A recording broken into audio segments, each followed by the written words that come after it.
E aí, meus amigos que seguem o nosso canal aqui do Conversa Boa, diretamente pelo Facebook, e esse vídeo vai para o YouTube. Se você não segue aqui no YouTube, clica aqui no cadastrar para poder se cadastrar e receber as nossas mensagens e os nossos vídeos.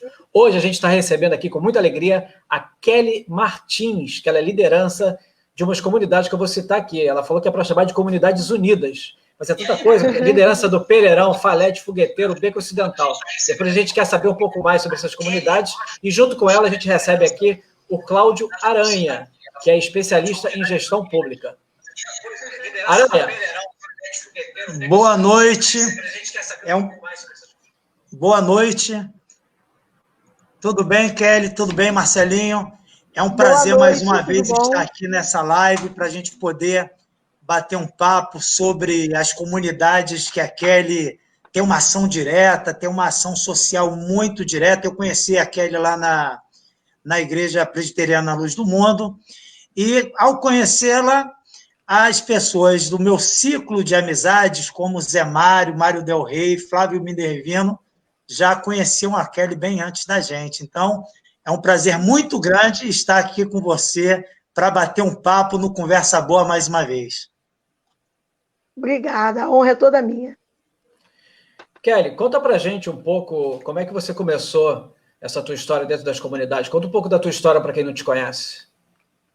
Então, sou mãe de 7 filhos, nascida e criada na comunidade do Pereirão. O meu pai é nascido e criado no Morro do Falete, tem uma família grande lá. E, assim, eu venho de uma história um pouco triste, que me despertou a vontade de fazer o diferente.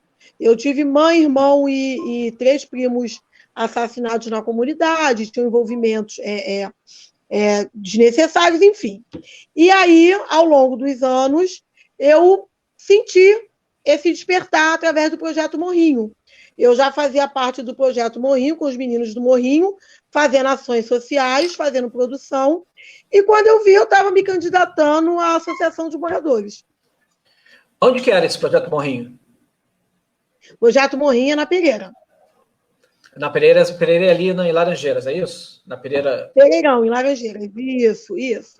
E aí, assim, há pouco tempo, na verdade, eu estou presidente no Pereirão, já vão fazer exato 13 anos, e no Falete Fogueteiro eu entrei como vice-presidente, né, para poder estar fazendo um trabalho conjunto ali, tentar aprimorar o trabalho, e estou há pouco tempo lá, 3 anos só, vamos ver até quanto eu aguento.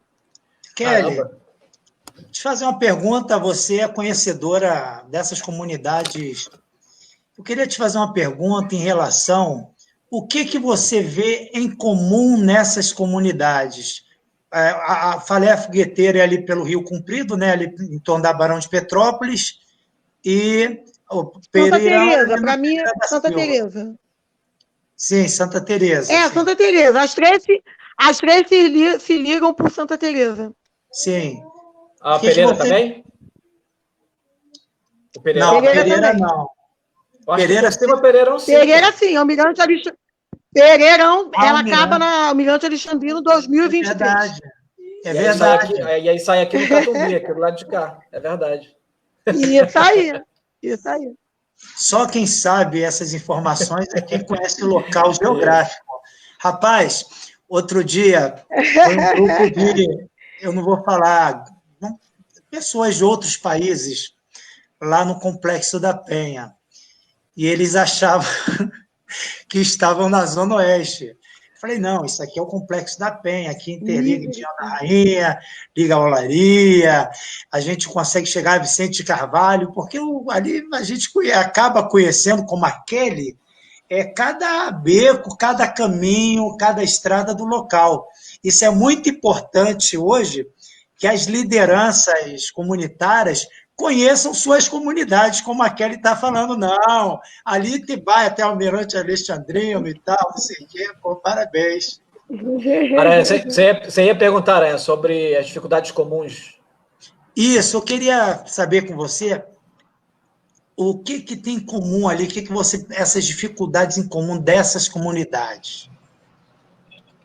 a falta, a ausência e a necessidade do poder público. Todas passam pelo mesmo problema. Saneamento básico, asfalto, iluminação, é tudo muito sofrido e muito precário para chegar quando chega. E por que você me diz que esses problemas não são resolvidos? Porque não são problemas de hoje, né? São problemas de mais de décadas que esses problemas acontecem dentro das comunidades. E assim, acredito que vai continuar, né? Eu acho que não estão resolvidos por questões políticas e por má vontade, né? Porque nós temos 10 buracos, tapam 2, e aí você aguarda daqui a 2 anos para taparem mais 2. Nunca é feito uma coisa efetiva. É sempre uma forma da liderança ou da comunidade ficar dependente do poder público. Entendi. Me diz uma coisa, se você pudesse apontar, você citou 3, esses são os 3 principais problemas que você apontaria: saneamento básico, iluminação, dentro da comunidade? Nós não temos escola, lazer, cultura, ações sociais. Muitas pessoas não têm documento, não têm verba e não chega, sabe? O que chega é pontuado politicamente, né? Não há uma obrigatoriedade da prefeitura ou do governo do estado. Não acontece por obrigação. Entendi, ali você não tem, então, você não tem nenhuma intervenção pública ali. Ali a comunidade como... Tenho. Sim. Não, tenho pontuada. Vamos lá. A RA que me atende é a RA de Santa Teresa com Mas não é dentro da comunidade. Então, a região ela tem o papel de atender as demandas da comunidade. E o que acontece? Eu passo para ele, que é uma ótima pessoa. Quando ele pode, ele atende, não depende dele, porque a verba não é dele. Então, assim, é tudo muito sofrido. Tem pessoas com boa vontade, mas que estão paradas no meio do caminho. Você deve estar falando o Kiko, né?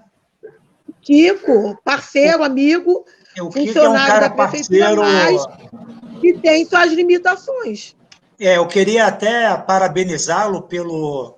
O Kiko é uma pessoa que sempre atende a todos. Ele não está preocupado se você é do partido A, se você é do partido B ou do partido C. Isso aí, ele não está limitado também à área de atuação dele. Então, ele vai ajudando como pode.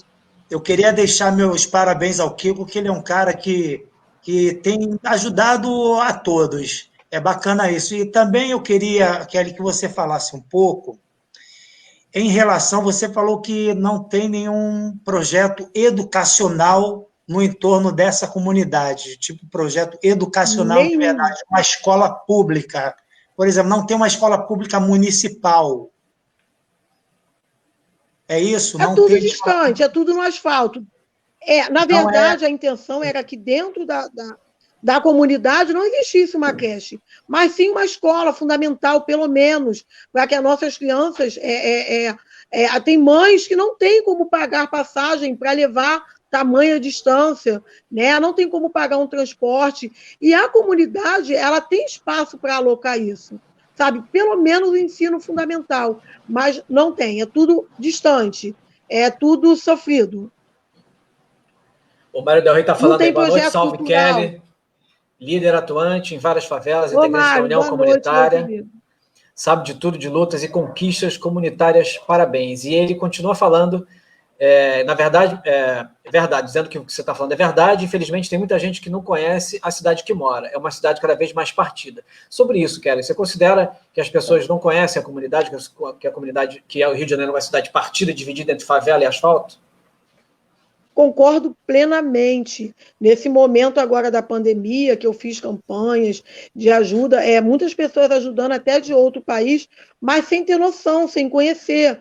Sabe, algumas pessoas que estão de fora, eu até deixo um convite aqui, para que elas possam estar visitando as comunidades e sentir mais na pele, estar mais perto do problema, entender o problema. Porque o que é passado normalmente pela grande mídia, é que a favela, é que o favelado, e não, nós temos pessoas dentro da ela só comunidade sai em notícias de violência, né? E não é isso que tem dentro da favela. negativamente, é isso aí. E nós temos na comunidade artistas, nós temos pessoas com capacidade de trazer cultura, tudo. O que nos falta é investimento, é ajuda, é apoio. A comunidade, ou a favela, ela não é essa coisa feia que a mídia mostra.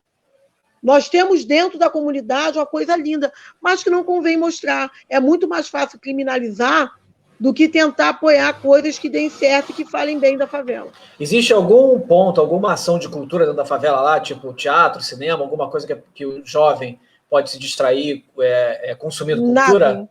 É zero, não tem nada. Eu estou falando do complexo com mais de 30 mil pessoas, não tem nada. Biblioteca? Ali o entorno... Biblioteca montada... Nós temos uma biblioteca localizada no Fogueteiro, montada por doações pela Mabel, que é uma das meninas que faz um trabalho comigo, que me ajuda, minha ajudadora. Ela dá aula de reforço escolar, gerido pela comunidade, né? E aí ela conseguiu, aí, através de pedir livros, montar uma biblioteca. Ou seja, sacrifício nosso. Então a gente pode dizer assim que muitos jovens e muitas crianças, para ter acesso, por exemplo, para assistir uma peça de teatro, assistir um filme, é muito difícil que isso aconteça. Depende da caridade de alguém doar. Às vezes doam 5 ingressos para atender 40 crianças, para atender 200. É assim. Entendi. A questão da busca do acesso é complicado, né? Você falou que a comunidade... A comunidade que você fala é todo complexo, tem em torno de 30 mil pessoas. Toda a minha área de atuação. Tem 30 mil pessoas, assim, especificamente. Para mais. 30 mil para mais. E esse processo que a gente está passando, dessa dificuldade da pandemia, vocês têm tido uma atuação muito exemplar. Vocês estão fazendo o que o poder público poderia fazer melhor e não faz. O poder público, ele não está fazendo aquilo que é para fazer, como você falou, não tem tido uma ação. As comunidades estão se virando para poder, com a ajuda de algumas pessoas que têm amor pela comunidade, para fazer essa rede de solidariedade. Eu queria que você contasse um pouco dessa história da solidariedade que tem acontecido nessas comunidades que você atua. Cláudio, então, com a chegada da pandemia, havia sido montada, nós tínhamos formado na comunidade, eu fui agraciada, um grupo de lideranças e ex-presidentes dessas comunidades. Nós nos juntamos. Né? Em algumas comunidades há uma divisão e nós não pensamos nisso. Nós pensamos que, nesse momento, era necessário que estivéssemos unidos. E aí, o que aconteceu? Nós fechamos a entrega de 1.832 cestas. Óbvio que numa comunidade, num complexo com mais de 30 mil pessoas, nós não chegamos nem a fazer cócegas. Mas, sem qualquer ajuda do governo, nós fomos mais adiante, além de outras doações que nós fizemos. E a maior ajuda nessa caminhada veio através do Projeto Morrinho. O Pereirão, a Pereira da Silva, ela tem algumas pousadas que abriga turistas, essa coisa toda. E essa galera, num grupo de WhatsApp, resolveu ajudar. Então, assim, eu recebi doações da Alemanha, de vários países, de pessoas que já passaram pelo Pereirão através do turismo, que o Projeto Morrinho ele faz um turismo sustentável, e toda a ajuda veio disso, além de moradores de prédios na Rua Pereira da Silva, colaboradores, pessoas que assim, eu jamais imaginei que ajudariam, moradores da comunidade que doaram. Então, eu posso dizer o seguinte, eu fui agraciada. Né? A gente conseguiu atender tantas famílias e nós não esperávamos por isso, ainda mais no momento de pandemia, onde se diz que está todo mundo sem dinheiro, pessoas perdendo emprego, assim, até mesmo a igreja, o pastor, através do pastor também, a ajuda que ele deu. Então, pastor Evaldo é o pastor da igreja presbiteriana Luz do Mundo. assim, foram parcerias que surgiram que eu até espero que nós possamos caminhar junto, né, que não seja só na pandemia, mas, assim, foi uma coisa... Se dependesse do governo, pessoas iam morrer de fome. Se tivéssemos ficado sentados aguardando, pessoas morreriam de fome. Fizemos higienização por conta própria. No complexo que eu atuo, são casos mínimos pontuados, meia dúzia de pessoas com coronavírus. Foi higienização de ponta a ponta, feita pela dona Eni, que é uma das ex-presidentes da associação, Mabel, Fabinho, uma turma boa. Nós nos unimos. Essa união tem feito a diferença. Parabéns pelo trabalho. Como é que você enxerga... Então, assim, não teve tantos casos de pessoas contaminadas dentro da comunidade, então? Não. Graças a Deus. Que coisa boa, hein, cara? Num que legal. complexo tão grande assim, de favela, de vielas, graças a Deus, até a presente data, e eu acredito que ao esforço de cada uma dessas pessoas que estavam dia a dia incansáveis, independente do horário, fazendo higienização de beco a beco. Como é que você enxerga o futuro da comunidade? Como é que você enxerga a comunidade daqui a mais ou menos uns 10 ou 20 anos? E, assim, se você é uma pessoa pessimista e não acredita, como é que você gostaria de ver, então? E como é que você acredita que isso poderia acontecer? Eu tenho sido muito tocada nesse momento de pandemia. Tá mais ali, mais perto, ouvindo mais. E eu vou dizer uma coisa para vocês. Durante todo esse tempo que eu atuo como liderança, o meu maior sonho é que as comunidades elas sejam autossustentáveis. Que elas realmente possam gerir aquilo que elas precisam. Não ser tão dependente da piedade dos nossos governantes, que às vezes essa piedade nem chega. Então, eu tenho possa ser uma utopia, mas eu tenho a necessidade de que os moradores se unam mais, que eles sejam mais unidos, mais participativos, que eles sejam mais presentes e agarrem a nossa luta. Porque muitas vezes o presidente, as lideranças, elas lutam sozinhas. Dentro da comunidade é uma divisão, é uma guerra de egos que atrapalha e prejudica a comunidade no crescimento. Então você acredita que a própria comunidade é capaz de... Digo até que essa guerra de egos dentro da comunidade... Isso é reflexo... Essa divisão, muitas vezes, ela abre uma porta... Diga-me, fala, Cláudio. Sim, essa divisão, que não é de hoje, mas hoje ela está muito assim, você acaba tendo o exemplo que nós temos do governo federal, do governo estadual, do governo municipal. Não existe nem no momento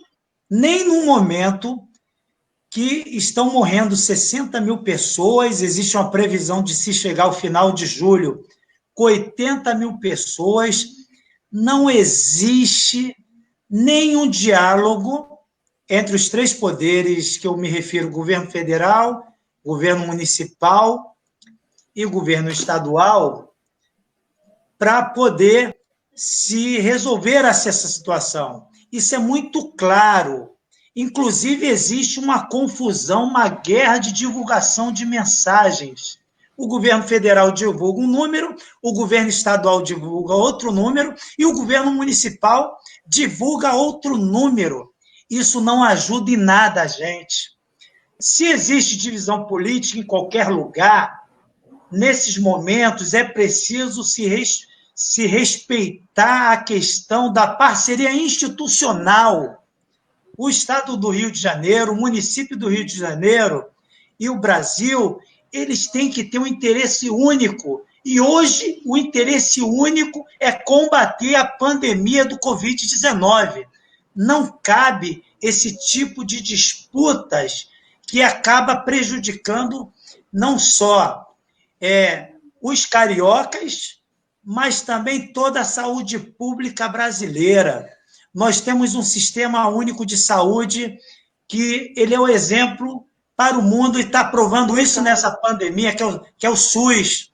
nós devemos defender principalmente as pessoas que mais precisam do SUS. Toda a sociedade tem que defender o SUS, mas nós que estamos dentro das comunidades, no dia a dia, temos que defender com unhas e dentes. Não podemos deixar que egos de 3 egos, como o governo federal, municipal e estadual, possam prejudicar a atuação do SUS, como já se viu a Fiocruz divulgar um estudo e ter um presidente que começa a questionar os estudos da Fiocruz.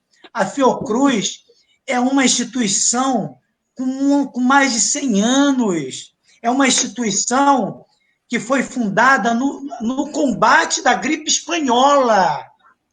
Foi a Fiocruz, foi fundada no combate da gripe espanhola. E hoje vem o governo para questionar o trabalho de uma instituição como a Fiocruz. Então, nós, como comunidades, como sociedade, nós precisamos defender com unhas e dentes o Sistema Único de Saúde.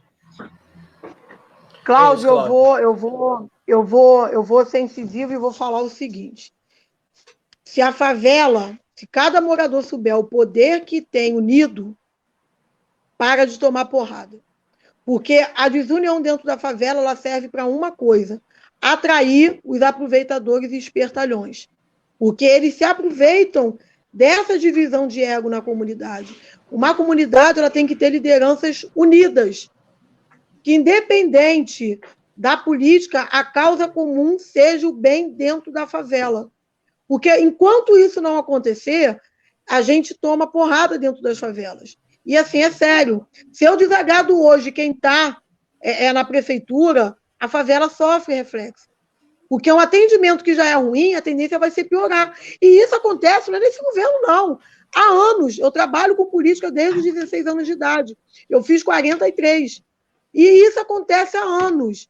É como se você tivesse que o tempo todo ficar com as calças riadas. E a comunidade, o poder que tem dentro das favelas, esse poder precisa ser tratado de forma diferente. As lideranças, nós necessitamos dessa união, dessa parceria, muitas vezes ela não vem. E a liderança comunitária, ela apanha muito dentro das favelas. Nós apanhamos muito, porque as pessoas ouvem de uma forma como se nós fôssemos bandidos. O mocinho é assim, o prefeito, ou é um deputado, ou é um vereador, e nós não. Quando, na verdade, a nossa luta, a nossa causa é para cada morador que está ali dentro. É isso aí.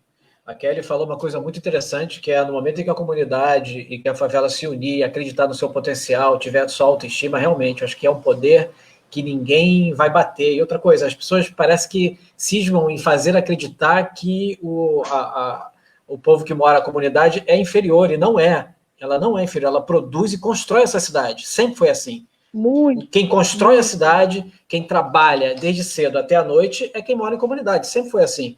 E a gente vai falar de uma agenda atrasada. Essa agenda que você falou de saneamento básico, luz, esgoto, meu Deus do céu, isso é uma agenda do início do século. Se a gente não resolveu até hoje, como você disse, me desculpa, não vai resolver. Não quer resolver, e não é para resolver. Então, o que você disse, isso tem que sair de dentro da própria comunidade. É claro que se a gente tiver um governo que queira e que possa fazer, vai ser sempre de grande ajuda, mas como você falou, você já está há tanto tempo vendo esses problemas e não são resolvidos, né? O diferencial hoje de atuação da Pereira e do Falete, tudo é o seguinte: como eu tenho um trabalho há mais tempo na Pereira, eu consigo ser abraçada. Então, qual é o diferencial nisso? Na Pereira, os moradores, eles fazem muito. No Falete sempre teve isso, mas se perdeu um pouco. Por que a gente se perde? Porque, às vezes, a juventude ela não está imbuída nessa coisa do mutirão, do meter a mão. Então, nas comunidades que tem muitos moradores antigos, né, com mais idade, muitos mantêm. Então, assim, é uma coisa que eu preciso que ela seja sentida em todo o complexo. Porque quando começarem a fazer isso, a entender isso, vão entender que nós precisamos do governo para uma coisa: nos servir. E não ao contrário. Kelly, você me lembrou bem Eu sou filho de uma pessoa, do pastor Josué, que era presidente da Associação do Parque Proletário da Penha. E eu me lembro que, na época do governo Brizola, nós tínhamos lá o projeto Multirão. E esse projeto foi o projeto que levou saneamento básico para todo o Complexo da Penha, através do projeto Multirão. O que era o projeto Multirão? Eram pessoas que eram das comunidades que cuidavam do saneamento. Eram pessoas que cuidavam das obras de infraestruturas da comunidade. E foi feito muita rede de esgoto, foi feito aquelas estruturas que nós temos que fazer para segurar, foi feito para segurar... eu esqueci o nome, como... Encosta. Foi feito uma série de coisas no governo Brizola que foi aproveitado depois por outros governantes, mas nasceu ali. Então, o projeto Mutirão... Agora tem muito encosto. A Pereira passou por esse projeto, o Pereirão passou. O Brizola, no Pereirão, ele levou saneamento, iluminação. Eu conheci pessoalmente na época. Minha mãe foi uma dos cabos eleitorais dele. Então, assim, Cláudio, complementando o que você está dizendo, nós necessitamos disso. Queria eu que os nossos governantes hoje falassem assim, olha, não temos mão de obra, mas temos o cimento, a pedra e a areia. E aí eu vou dizer, manda que a comunidade vai fazer o que tem que ser feito. Kelly, não chega a nada. Eu vou até um pouco além.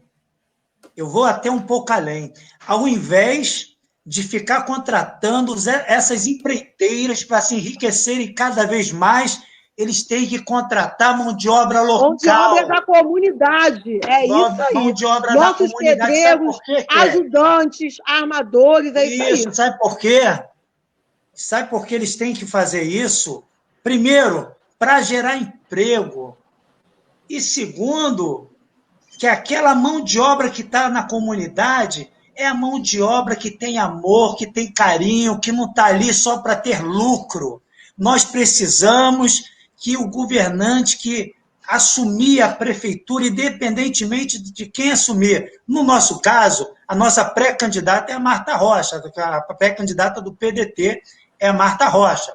Mas tem que ter um compromisso, de levar obras para a comunidade, aproveitando a mão de obra local. Chegar para os líderes, fazer como o Brizola fez. Vamos fazer uma obra de infraestrutura? Então vamos utilizar a mão de obra local. Nós temos como fazer isso, porque nós amamos nossa comunidade. Então, nós temos que pegar esse exemplo de Brizola para mudar um pouco a situação de caos que se encontra a maioria das comunidades aqui na cidade do Rio de Janeiro. Eu acredito que todas, né? E assim, a minha maior indignação é até com algumas lideranças que elas ganham lá uma pinturinha de casa, um asfaltozinho, e elas estão lá abraçando, achando que o cara... Não é. É obrigação. A gente não tem que arriar as calças por uma iluminação ou por uma quadra que o cara foi lá e botou um alambrado. É obrigação que não chega. E o que precisa acontecer hoje nas comunidades é reivindicar com sabedoria. Sabe? E como é que nós reivindicamos? É lá na hora da votação, é você realmente fazer lá o que tem que ser feito, porque não está sendo feito. A população não tem votado de forma a fazer com que eles entendam que nós mandamos. Somos nós que elegemos. A favela ela tem um poder. Imagina uma comunidade com mais de 30 mil pessoas. Ela elege um vereador, ela elege muita gente.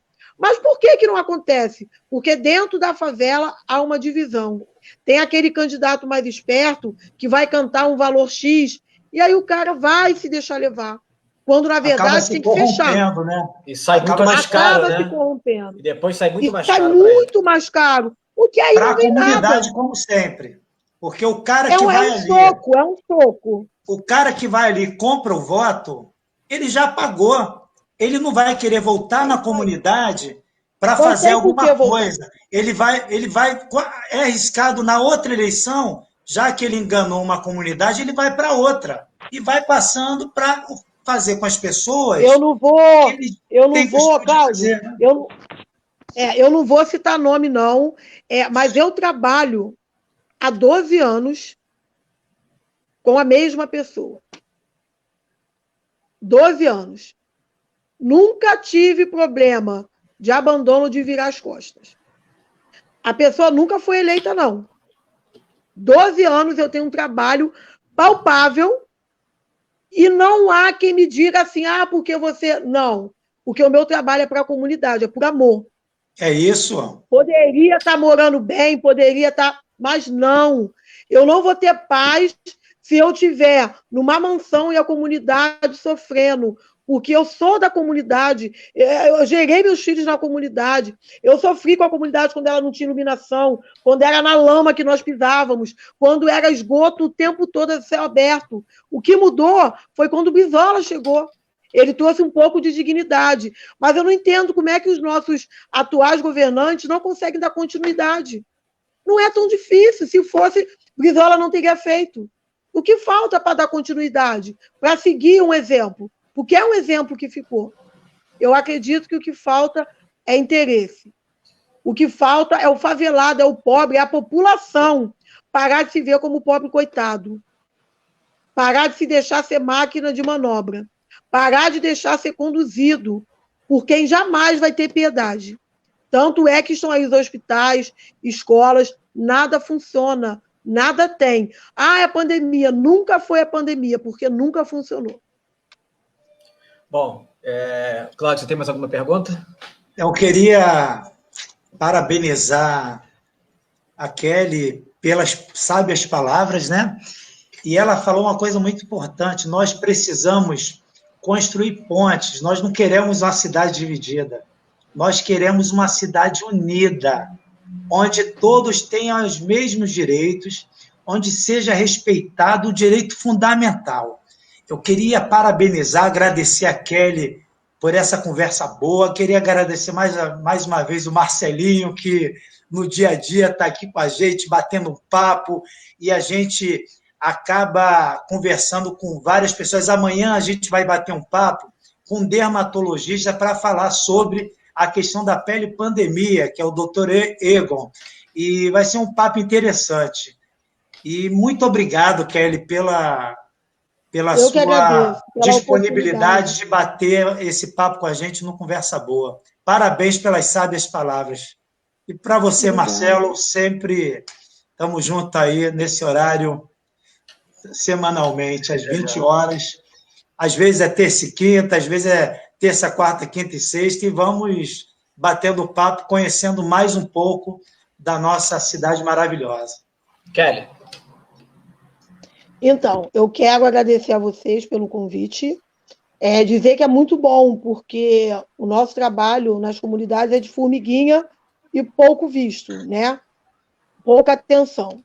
Quero agradecer à equipe das comunidades conscientes que atuam comigo, uma galera nota 1000, que anda na favela de ponta a ponta, que não tem tempo ruim, faça chuva, faça sol. Quero agradecer ao Projeto Morrinho, deixo o convite a vocês para um dia estar indo na Pereira visitar. É a maior maquete do Rio, reconhecida pelo Arquitetos e Engenheiros do Brasil. Temos pousadas lindas, pousadas Favelinha, Casa 48, Casa 22, que fazem um trabalho muito legal com a comunidade, de parcerias. Quero agradecer a minha querida Petra, que está lá fora, que ajuda muito a comunidade, agradecer cada morador que participa, comerciante, assim. Eu me sinto muito afortunada, porque sou uma menina, né, diante de algumas pessoas que estão comigo, e ser abraçada por tantas pessoas num trabalho que, às vezes, eu acho que nem está sendo visto, isso é muito legal. E estar aqui hoje com você nessa conversa me dá a certeza de que eu estou fazendo certo, que a tendência é tentar melhorar, é tentar buscar mais, é ouvir mais, é aprender mais, né? E eu espero que eu consiga, aí, por um longo tempo, trilhar esse caminho, fazer com que as favelas, as que eu atuo, não só as que eu atuo, mas como as outras, elas sejam vistas de uma outra forma, sem ser criminalizada, sem que as pessoas sejam tratadas como pobres coitados, porque não são. O favelado ele não é pobre coitado. Dentro da favela tem uma riqueza cultural enorme, que infelizmente precisa ser redescoberta pelos nossos governantes, pelos nossos líderes governistas. Muito obrigada. Eu fico aqui. Parabéns, Kelly, mais uma vez, feliz. sabe as palavras. Parabéns. Kelly, eu queria te agradecer, agradecer a aula, né, como você fala, da forma que você fala. A gente percebe que você coloca o seu coração e o seu amor diante do seu trabalho, e é com muita verdade que você diz. Eu quero te agradecer. Eu acho que é um sentimento que tem de todo mundo que te ouve. Obrigado pelas palavras, obrigado pelo ensinamento. Você dá uma aula para a gente aqui de tudo isso que você falou, e que a gente possa ter outras oportunidades para bater papo. Muito obrigado, Kelly. Obrigado, Cláudio Aranha. E valeu, até a Kelly, próxima. Valeu, até a próxima. Valeu, boa noite. Abraço. Até a próxima. Tchau.